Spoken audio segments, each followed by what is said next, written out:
a su lugar.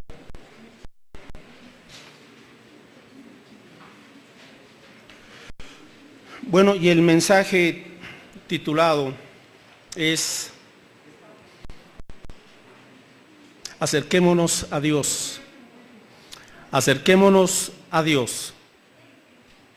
Busque por favor en el Antiguo Testamento, en el libro del Éxodo, capítulo 25. Éxodo 25.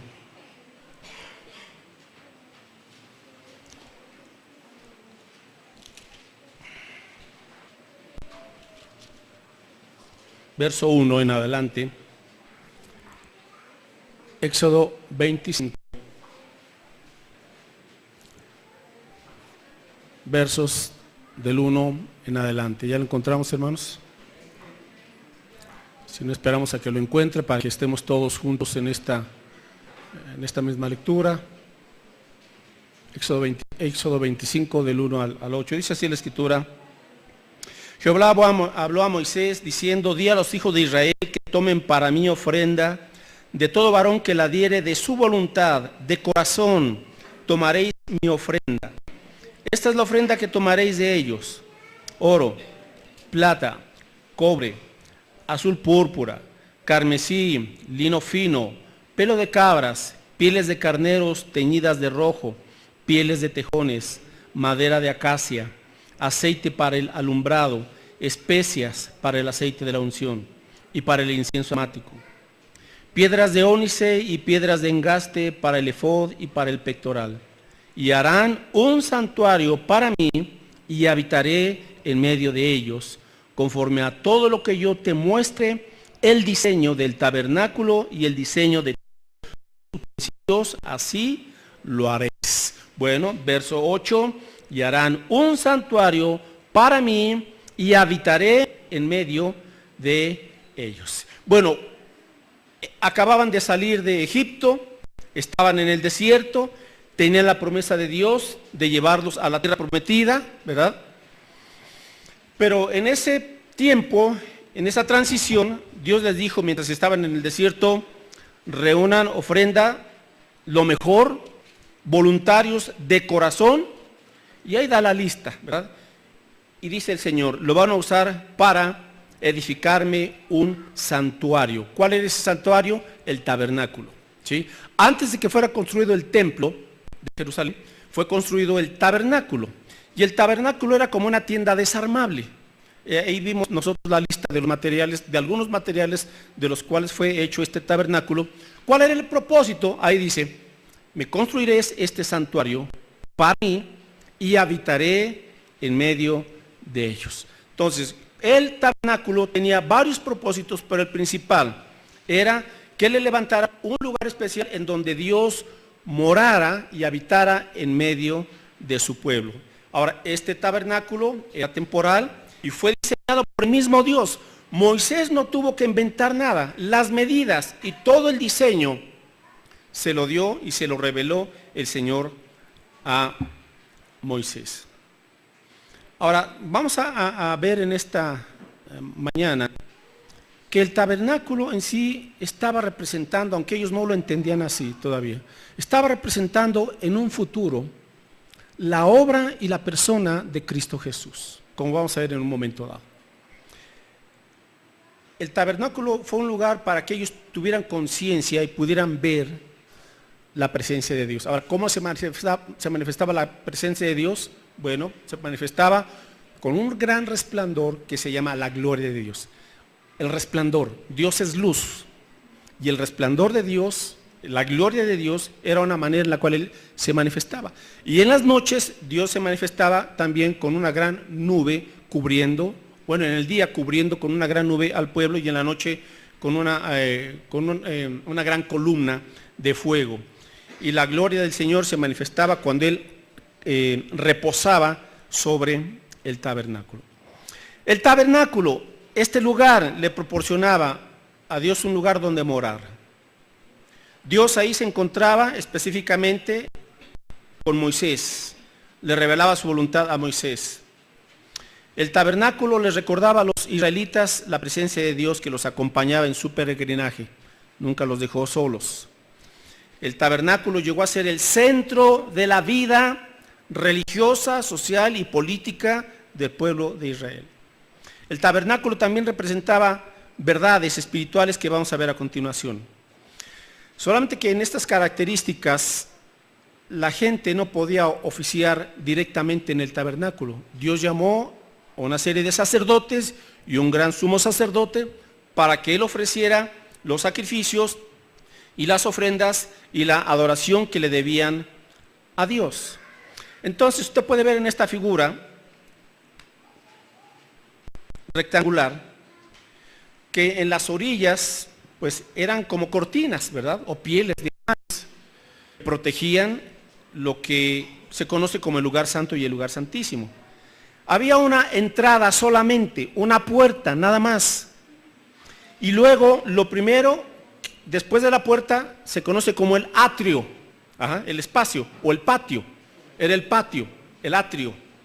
Y lo primero que había en el atrio o el patio era un altar de bronce. Era lo primerito que se encontraba después de la puerta, el altar de bronce. Y a continuación había una fuente de bronce o lavacro.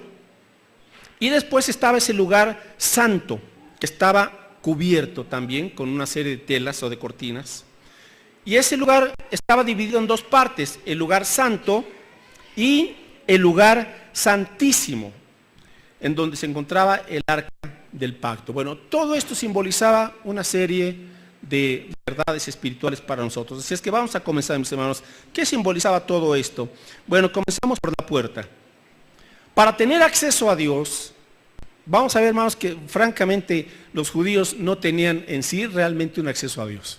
No lo tenían. Vamos a evaluar todo esto. Porque cuando entendamos esto, mis hermanos, entenderemos y valoraremos mejor el nuevo pacto. Todo esto fue bajo el antiguo pacto o antiguo testamento. Un tabernáculo visible, el resplandor visible de Dios, y para entrar una puerta nada más, una sola puerta. Bueno, ¿qué nos recuerda esta puerta? Vamos a ir comparando el antiguo con el nuevo pacto. Muy bien. Aparte hay en Éxodo, pero busque por favor ahora Juan 10:9, porque todo esto nos habla de la persona y de la obra de Cristo Jesús. Juan 10:9, Jesús dice aquí que Él es la puerta, la única puerta de entrada al Padre. Juan 10:9 dice aquí el Señor Jesucristo: yo soy, ¿qué? Léalo. Yo soy la puerta, el que por mí entrare será salvo. Y entrará y saldrá y hallará pastos. Entonces, número uno, Jesús dice, yo soy la puerta. O sea, Él es el único acceso a Dios. Estaba en la semana, ahora con motivo de la Semana Santa, pasaron una serie de documentales muy interesantes y pasaron uno sobre las religiones y Dios. Un buen número de religiones y cada una con su propio concepto de qué o quién es Dios, ¿verdad? Pero unas ideas que usted dice, bueno, qué barbaridad, ¿cómo pueden creer eso? Bueno, lo que pasa es que cuando no se tiene la revelación de la palabra de Dios, el hombre puede imaginarse un sinfín de cosas, ¿verdad? Pero la idea de ese documental también muy sutilmente era presentar todas las religiones llegan a Dios, de una manera muy astuta, muy hábil. Ahora, sabemos que la Biblia no dice eso. La Biblia dice, hay solamente un camino a Dios. Y ese camino, esa puerta, es solamente Jesucristo. Y vamos a ver a continuación por qué. No se trata de cuál religión es la verdadera, se trata de a quién envió Dios para que la gente pudiera tener acceso a Él. La puerta, la única puerta, Jesús dijo, yo soy la puerta, el que por mí entrare será salvo. Bien, Juan 14:6, ya que estamos ahí, dice aquí también la Escritura, este texto de memoria, y Jesús le dijo, yo soy el camino y la verdad y la vida, nadie viene al Padre sino por mí. Por favor, nadie. No es a través de algún profeta que dijo que tuvo una revelación de un ángel, no es a través de un iluminado, no es a través de filosofías, no es a través, solamente el único camino es Cristo. Yo soy el camino, no dijo yo soy un camino, el camino, la verdad y la vida. Nadie viene al Padre sino por mí.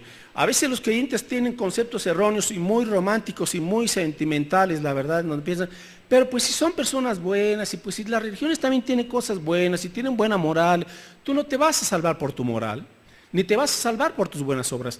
El estándar de Dios para estar en su presencia en el cielo es una norma, un estándar solamente, y se llama perfección. Nada más. Para poder estar delante de Dios se necesita ser perfecto, porque Él es un Dios santo, justo, puro, perfecto, que no puede estar el pecado frente a Él. Entonces, entendiendo este estándar y este atributo, estos atributos de Dios, tenemos que entender que el único camino que Dios ha establecido y el único que ha cumplido la perfección de Dios, la ley de Dios completamente, fue Jesucristo. Él es el único camino al Padre. Entonces, a veces uno dice, pero pues es que si se porta bien, dígame, ¿quién ha sido perfecto? Nadie. Nadie. Aunque una persona pudiera ser muy bondadosa, ha pecado, por cuanto todos pecaron y están destituidos de la gloria de Dios. ¿Qué les quería enseñar Dios a este pueblo que venía? Era un pueblo salvaje, Israel, esclavo, con muchas prácticas que habían aprendido de los egipcios y situaciones corruptas, etc. Entonces Dios tenía que formar, como nación eran 2 millones de judíos, entonces lo primero que hace el Señor es establecer su presencia. Ninguna vida puede formarse seriamente si no tiene el conocimiento de Dios. Porque si no, esa persona va a hacer ley a sí misma, va a hacer lo que le parece, lo que le gusta, lo que le place, y lo que tenemos hoy con muchas personas. Entonces, el parámetro para una vida plena, feliz y justa es Dios, su presencia. Entonces, lo primero que establece Dios, mis hermanos, es su presencia. La puerta, una puerta, Cristo Jesús. Lo primero que encontraban después de la puerta era lo que se conoce como el altar de bronce, ¿sí? El altar de bronce. Se le llama también como el altar de los holocaustos. Y en este altar de bronce, en la Biblia, el bronce representa juicio. ¿Qué significaba esto? Dios había dado instrucciones para que estén en comunión con Él, tienen que ofrecer un sacrificio, un cordero, o una vaca, o una tórtola, etc. Ahora uno se pregunta, ¿por qué esta situación de sacrificios? Es lo que Dios les estaba enseñando. Que ellos habían pecado. Ellos debían entender que no podían estar delante de Dios mientras tuvieran pecado, porque el pecado es una barrera y un estorbo que impide el que estemos en compañerismo con Dios. Regresamos un poquito al huerto del Edén. Dios había creado a Adán y a Eva y eran justos y perfectos, tenían comunión con Dios. Está bien. El ser humano fue creado para amar a Dios, para conocer a Dios, para glorificar a Dios y para disfrutar a Dios por toda la eternidad. Pero Dios le tuvo que dar al hombre libre albedrío para que el hombre no fuera una máquina, ¿verdad? Y fuera programado para obedecer sin pensar a Dios. No, Dios le dio al hombre libertad. Cuando el hombre peca, su libertad se convierte en libertinaje. El hombre peca, es separado de Dios y merece la muerte eterna, la muerte en el infierno.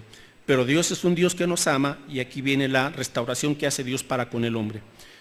¿Qué les hace entender? Lo primero, si quieren ustedes tener acceso a Dios, tienen que traer su ofrenda, su cordero, ¿verdad? Sin mancha, perfecto, y lo ofrecen al sacerdote. Entonces, traía su cordero y la persona, el israelita, lo ponía sobre el altar y tenía un cuchillo y le cortaba el cuello a la oveja. Eso hacía la persona. Y ponía sus manos sobre el animal y confesaba sus pecados. A continuación, el sacerdote entonces ofrecía ese holocausto y se quemaba completamente. Ahora, todo esto, ¿qué es lo que estaba haciendo Dios a través de esta realidad? Dios estaba guiando a la gente para que la gente tuviera entendimiento. Lo que estás ofreciendo es un animal que es inocente. Es inocente. Está muriendo por ti, en tu lugar. Esa sangre que es derramada, la muerte que Él está teniendo, tú la mereces por tu pecado, por tus maldades. Mereces muerte, separación, condenación. Pero traes un sustituto y Él paga por ti lo que tú debes de pagar. Entonces, cuando la gente ofrecía todo eso, tomaba conciencia, sí, yo he pecado, soy culpable, ¿verdad? Merezco la muerte, pero alguien está llevando en mi lugar mi castigo. Después de que el sacerdote ofrecía y se quemaba el animal, el sacerdote entonces iba al lavacro o a la fuente de bronce, y era una fuente en donde había agua, ¿verdad? Y el sacerdote se tenía, antes de entrar al lugar santo y rociar la sangre, se lavaba las manos, se lavaba los pies. Ahora, en ese lavacro, ¿verdad?, era de metal o de bronce fundido y pulido, porque no había espejos, pero se podía ver también ahí el sacerdote. Entonces, el sacerdote se lavaba, se limpiaba. Así es que aquí tenemos dos aspectos que Dios está enseñando. Número uno, el cordero sin mancha, sin imperfecciones. Ese cordero es Cristo Jesús. Él, inocente, perfecto, dio su vida por ti en la cruz del Calvario. Derramó su sangre. El infierno que tú merecías, Él lo pagó.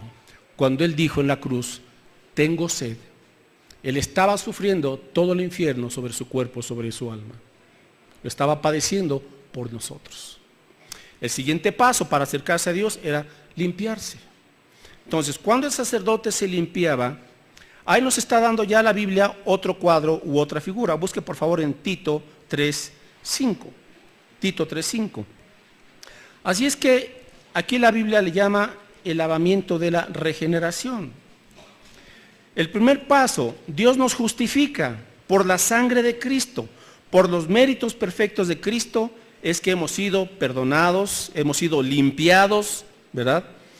Y Tito 3:5 dice aquí, nos salvó, verso 4, Tito 3:4, pero cuando se manifestó la bondad de Dios, nuestro Salvador, y su amor para con los hombres, nos salvó no por obras de justicia que nosotros hubiéramos hecho, sino por su misericordia, por el lavamiento de la regeneración y por la renovación en el Espíritu Santo.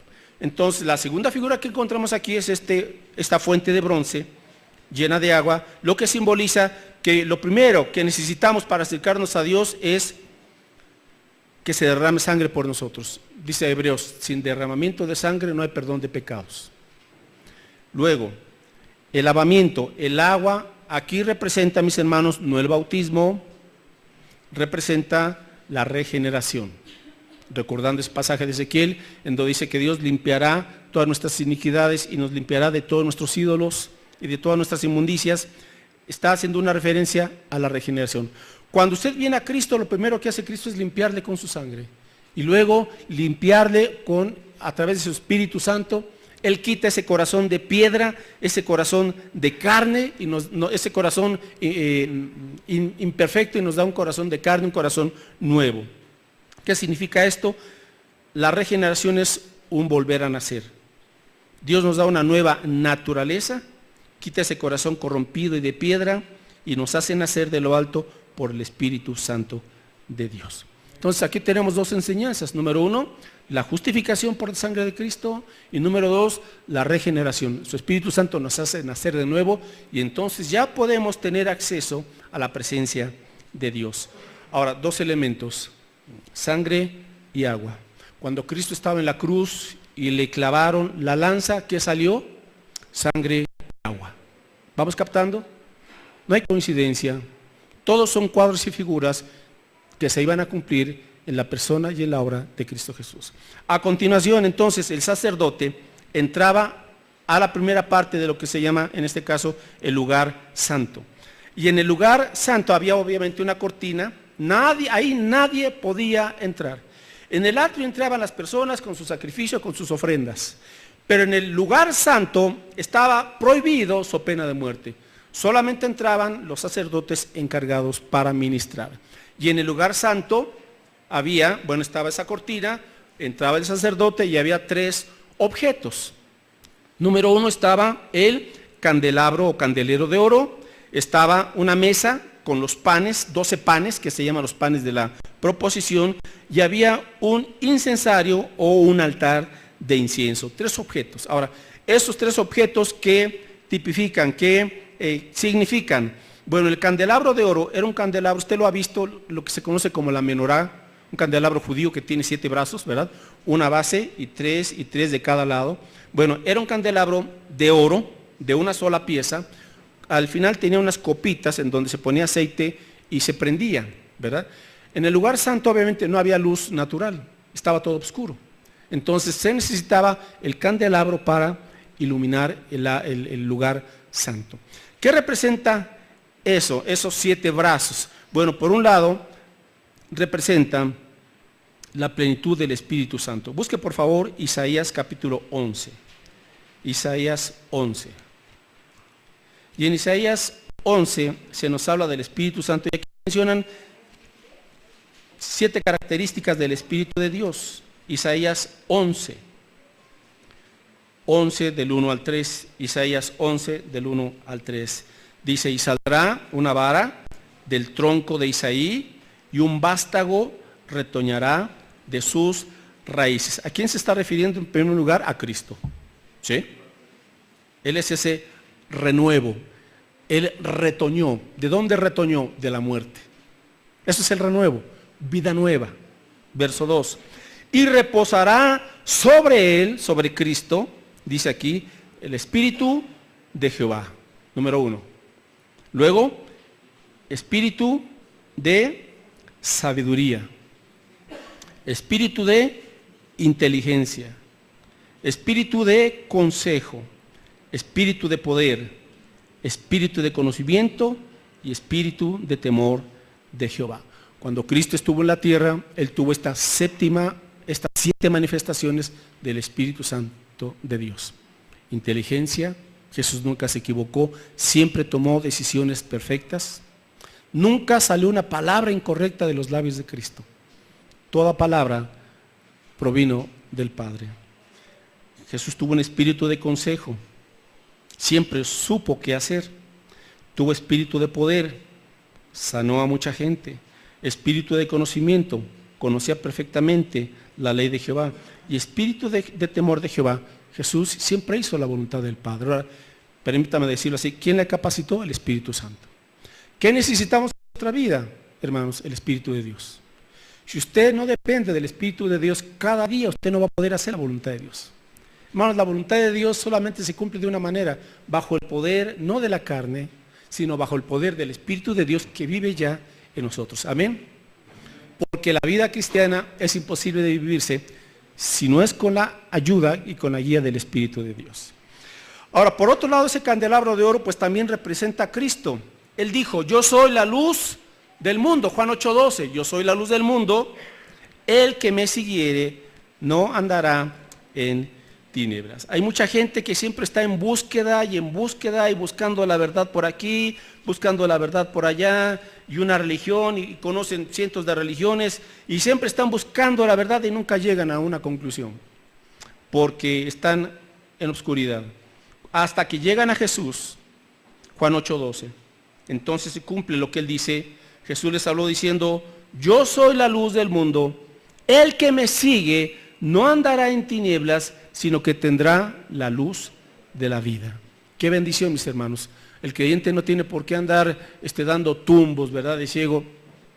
Siempre sencillamente, si sigue usted cada día a Jesús, usted andará guiado por Él, por su Espíritu Santo. El siguiente objeto que estaba en el lugar santo se conoce como la mesa de los panes de la proposición. Y era una mesa de acacia en donde estaban 6 panes, uno sobre otro, 6 y 6 en 2 columnas, 12 panes. ¿Qué representan esos panes? Bueno, eran 12, representaban a las 12 tribus de Israel. Pero también sobre esa mesa los panes representan la importancia de entender que Jesús es el pan de vida. Él dijo, no solo de pan vivirá el hombre, no solo de pan, mas de toda palabra que sale de la boca de Dios. Cuando encontramos a Jesús, mis hermanos, encontramos la satisfacción verdadera de la vida, ¿o no? Mientras no teníamos a Jesús, estábamos con hambre, buscando por aquí, por allá y por acá, y nunca saciaba esa hambre. Hasta que encontramos a Cristo, Él nos encontró, ¿verdad? Probamos a Él y Él es el pan de vida. Nos da satisfacción plena. Pero también ese pan representa la Escritura. Necesitamos el alimento. Ahora, los sacerdotes cada sábado entraban y ellos se comían el pan. Se comían el pan y renovaban un pan nuevo. El creyente, ahora como real sacerdocio, que somos nosotros, tenemos la necesidad vital, mis hermanos, de comer, de masticar, de digerir, de alimentarnos de los nutrientes, de todos los nutrientes que tiene la Escritura. A muchos creyentes que están débiles, usted sabe que cuando nuestras defensas están bajas, cualquier cosa nos enferma, ¿verdad? ¿Por qué? Porque estamos bajos de defensa. ¿Por qué los creyentes son presa fácil de las tentaciones, de las dudas, de los ataques del enemigo, de las atracciones del mundo y por aquí y por allá, y parece que no pueden levantarse? Porque no se están nutriendo con las promesas de Dios, con la palabra del Señor, con la sabiduría que viene de la Escritura. Dice el apóstol Pablo que la palabra de Cristo abunde en vuestros corazones. O sea, llénate de la palabra de Cristo. Tenemos, mis hermanos, que hacer también una evaluación muy honesta. ¿De qué nos estamos alimentando en la semana? ¿Qué estamos viendo? ¿Qué estamos escuchando? ¿Qué estamos leyendo? ¿Cuáles son nuestros entretenimientos? ¿Y cuánto tiempo le estamos dedicando a comer el pan de vida? A leer, a reflexionar, a creer y a gozarnos en su palabra. ¿Quiere usted ser fuerte en su vida espiritual? Pues aliméntese, aliméntese. Es la única manera en la cual usted va a poder estar fuerte y con sana doctrina. Sana doctrina. Porque donde hay sana doctrina hay una vida sana espiritualmente hablando y sana emocionalmente hablando.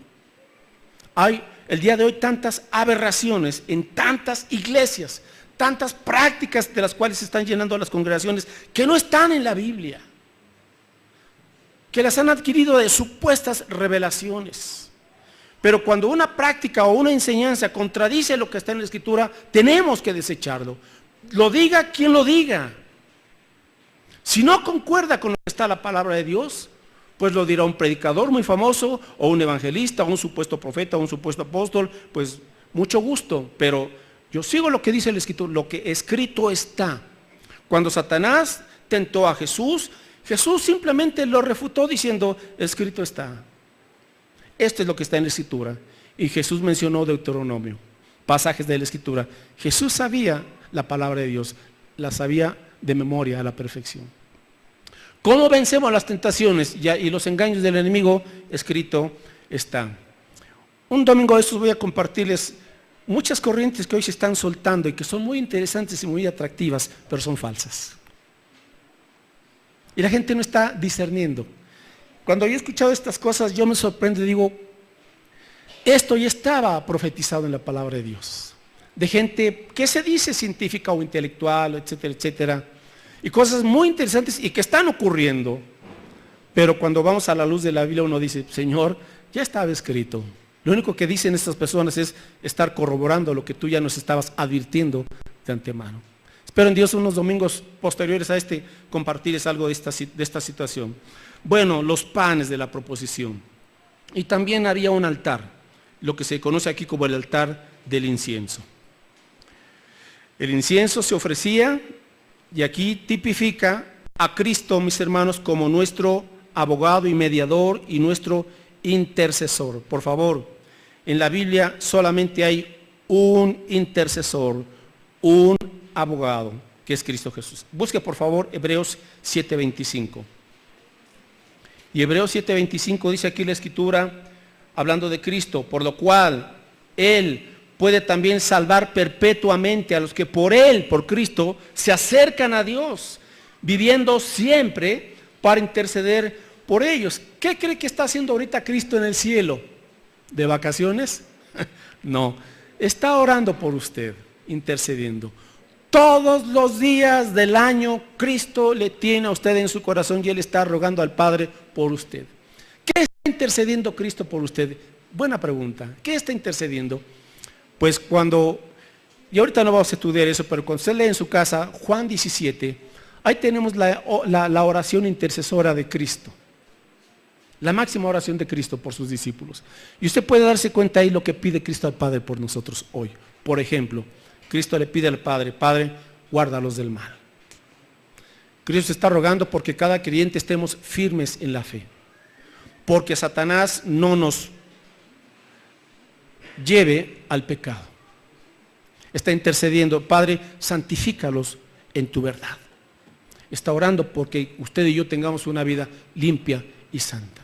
¿Se acuerda cuando Pedro dijo: Señor, todos estos te van a negar, menos yo?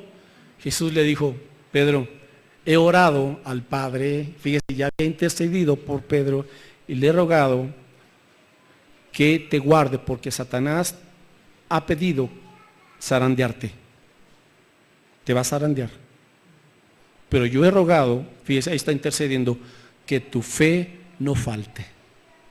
Y luego le dice: y una vez que seas probado, regresarás, una vez que vuelvas.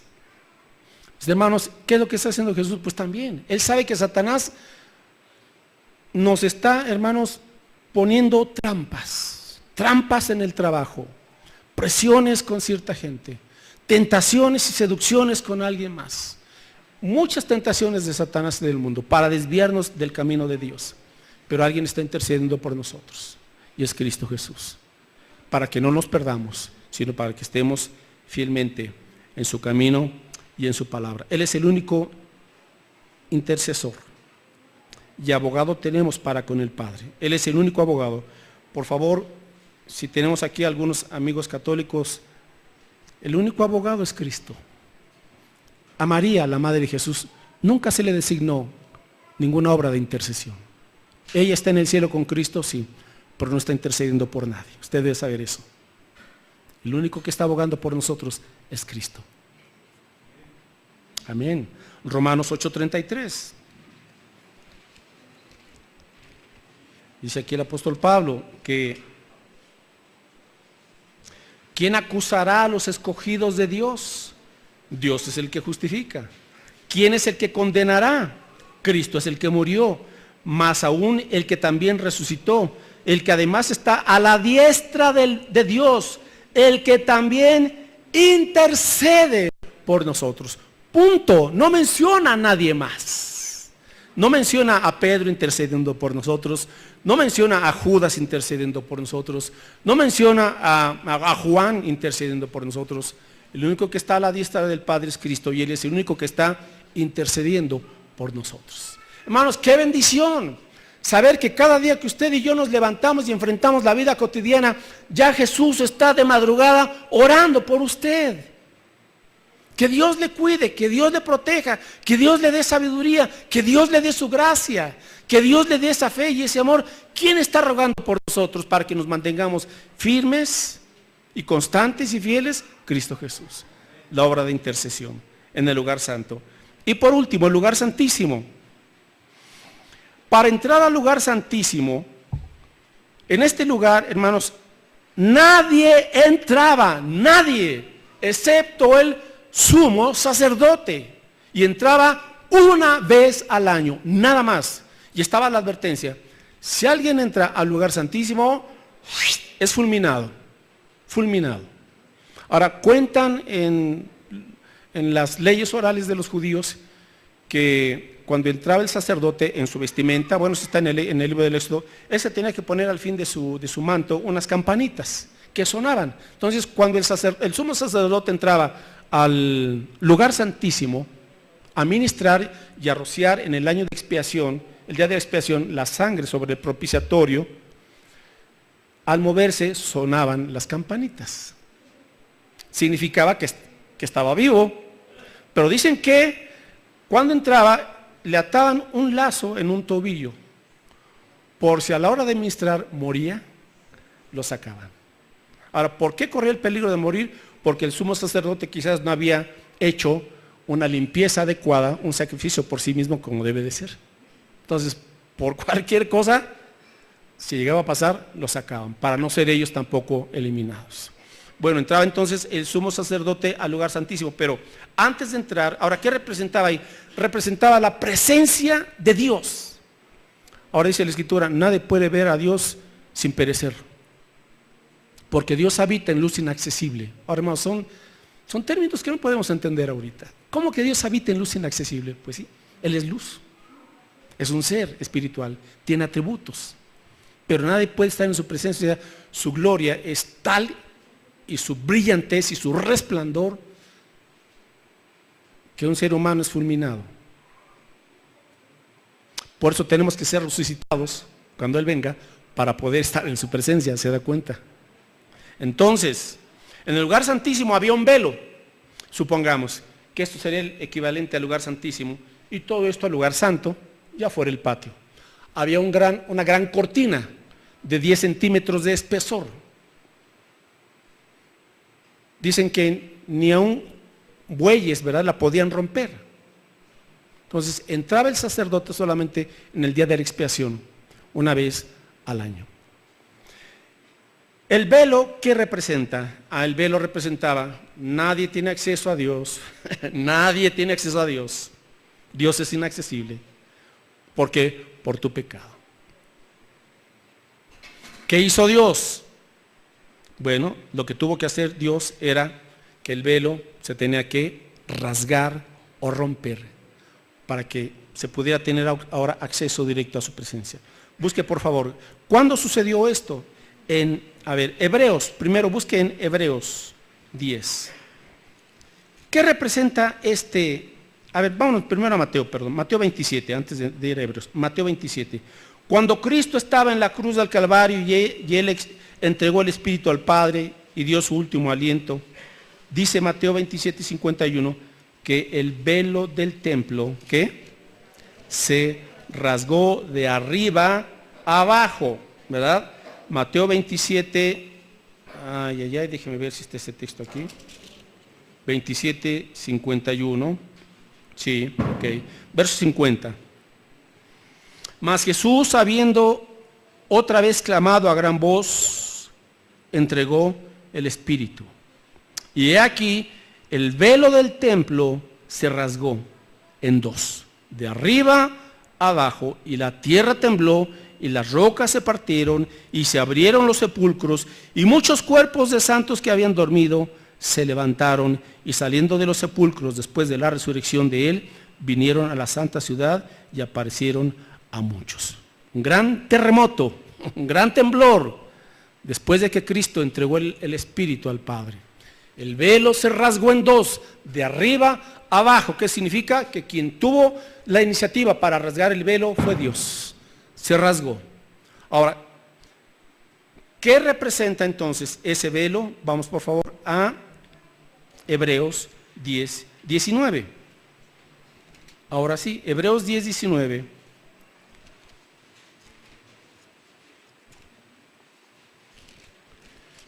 Señala el significado del velo. Hebreos 10, 19. Así que, hermanos, teniendo libertad para entrar en el lugar santísimo por la sangre de Jesucristo, por el camino nuevo y vivo que Él nos abrió a través del velo, esto es, de su carne. ¿Qué representaba el velo? El cuerpo de Cristo, su carne. Entonces, cuando Cristo es crucificado, su carne es rasgada, le entierran la lanza. El velo hace posible el acceso del lugar santo al lugar santísimo, a Dios. ¿Qué significa eso para nosotros el día de hoy, mis hermanos? Una excelente noticia, que ahora usted puede acercarse directamente a Dios. Ahora usted y yo tenemos acceso por la sangre de Cristo, aquel que dio su vida en la cruz del Calvario, y podemos tener ahora comunión con Dios. Esto fue el velo, mis hermanos. El velo se abrió, se rasgó al morir Cristo en la cruz.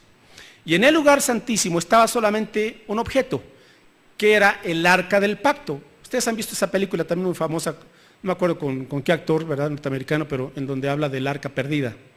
Bueno, es el arca del pacto. Por cierto, nadie sabe dónde está ahora.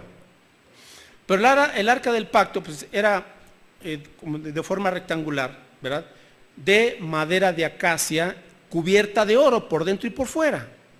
La madera representa la humanidad incorruptible de Cristo y el oro representa su divinidad. Entonces, en esa arca estaba una tapa o una cubierta de oro que se llama el propiciatorio. Era una tapa cubierta. Y sobre el propiciatorio estaban dos querubines con sus alas extendidas y mirando hacia abajo. Entonces, esos querubines protegían lo que había en el interior del arca del pacto de oro. ¿Qué había en el interior del arca del pacto? 3 objetos muy especiales para los judíos. Número 1, ¿se acuerdan qué había en el arca del pacto? ¿Qué había? Las tablas de la ley, los 10 mandamientos. ¿Qué más había? El maná y la vara de Aarón que había reverdecido. Esos 3 objetos simbolizan, ¿qué simbolizan? El maná simboliza la vida eterna en Cristo Jesús. Vida eterna en Cristo Jesús. La vara de Aarón que reverdeció representa la resurrección de Cristo Jesús.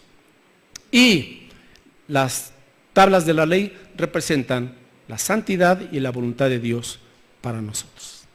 Ahora, todo eso está ¿en quién? En Cristo. Todo en Cristo.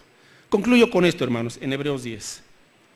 Hebreos 10, estábamos ahí en el verso 20. Por el camino nuevo y vivo que Él nos abrió a través del velo, esto es de su carne, y teniendo un gran sacerdote sobre la casa de Dios, que es Cristo.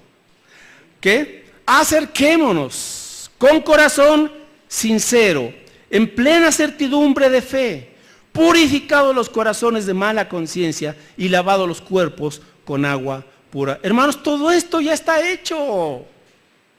¿Se da cuenta? Cuando usted cree en Cristo como su Señor y Salvador, y usted se arrepiente de sus pecados, todo lo que vimos en el tabernáculo se cumple. En el altar del holocausto, la sangre de Cristo aplica. Le borra, le limpia, le perdona. Perdón completo y eterno. Pasado, presente y futuro. Así es el perdón de Cristo. Luego, el altar de bronce, agua limpia. Le limpia su conciencia, limpia su corazón. Su espíritu viene a su vida, le da una nueva naturaleza. Hemos sido limpiados, dice aquí. Y ahora tenemos acceso directo. Por eso dice aquí, acércate con un corazón sincero, con la plena certeza, fe. O sea, crees lo que Cristo ha hecho por ti en la cruz del Calvario, que Él ya purificó tu corazón, que Él ya lavó tu conciencia, que Él ya limpió también tu cuerpo con agua pura. Por lo tanto, y aquí viene la conclusión, verso 23, mantengamos firme y sin fluctuar la profesión de nuestra esperanza. ¿Quién es nuestra esperanza? Cristo viene, porque fiel es el que prometió. Amén, hermanos. ¿Dónde está usted? ¿En el atrio? ¿En el lugar santo? ¿O en el lugar santísimo? ¿Dónde está usted? Usted ya debiese de estar viviendo en el lugar santísimo, si ha creído en Cristo. Amén. Oramos. Padre, gracias por tu palabra. Gracias, Señor Jesús, por tu obra, por lo que tú eres, por lo que tú hiciste a nuestro favor. Sin merecerlo, Señor, merecíamos solamente la ira de Dios. Por nuestros pecados merecíamos, Señor, el castigo eterno, la muerte, la separación de ti. Pero tu gracia y tu misericordia fueron más abundantes que nuestro propio pecado. Gracias, Señor Jesús, porque por tu cuerpo, por ese velo que fue rasgado, ahora tú nos invitas para tener acceso directo al Padre, comunión gozosa con Él. El arca, Jesús, que tú representas, viene a ser para nosotros la guía, tu presencia, la comunión, la victoria, el poder, tu misma presencia, Señor Jesús, porque tú eres esa arca preciosa. No tenemos por qué estar ahora, Señor, viviendo fuera. Ahora tú nos invitas a tener acceso directo contigo. Has purificado ya nuestras conciencias, has purificado nuestros corazones, nos has dado una nueva naturaleza, nos has limpiado con tu sangre preciosa, nos has enviado tu Espíritu Santo para que ahora vivamos, Señor, vidas que hacen tu voluntad, vidas que te aman, vidas en victoria, vidas humildes delante de tus ojos, Señor.